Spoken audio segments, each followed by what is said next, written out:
Right, well, I did send the faith formation people a copy of this little book that I wrote a number of years ago called Why Be a Catholic, which for those of you who haven't seen it, you can just pass it around there. I have 2 copies. I don't have one for everyone in the audience, but I'll give the 2 copies away. I'll just throw them blindly and see who catches them at the end.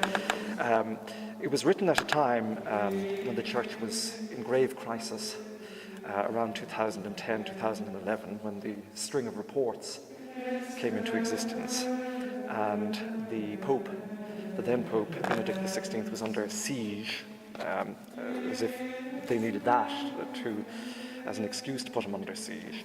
But anyway, what I wrote in that was an attempt to get balance and to deal with the awful situation afflicting the church here, but also to focus again Catholics' minds on what it is that they do here in places like this every week, every day for some.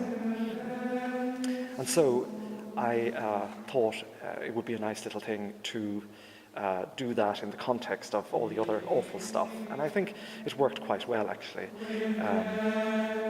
So what I've got to say is drawn a little bit from that. And more recent thing that I did was Moral Matters, a philosophy of homecoming. I also sent the faith formation people the last chapter of this called Saving the Sacred, and much of what I say today will be based on that. But I'll abbreviate it, and it'll be hopefully a lot more simple than it appears in these books.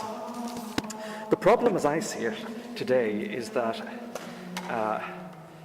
we live in a world, well, I coined this phrase in this book, Moral Matters, Cyberia, Cyberia, and playing on cyberspace. And the unfortunate thing that we, as religious people and as Catholic people, most especially have, is that we're dealing with people who belong to Cyberia. They don't belong to the real world.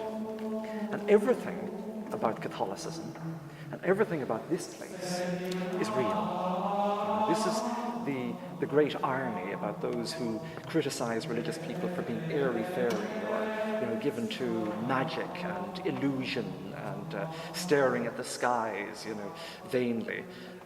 There's nothing more real than being connected in a religious sense. That's what this is, being really connected. Everybody is connected these days, but they're not really connected. They're connected to nothing, to nowhere. They have friends on Facebook and on chat rooms. But that's not real communication. It's not real conversation. It's the most, debased form of communication, that you can eliminate your friend by pressing a button, which you can do. Yes, come. Extermination out of my life. And of course, we know that the repercussions, we know what the repercussions of that are, insofar as people, when they're eliminated like that, suddenly realize that they are real people, that they are no longer wanted, and they head for the noose. A lot of young people, especially, and that is the way of the future. And so, we forget, when we forget about this stuff, we forget about who we are, essentially.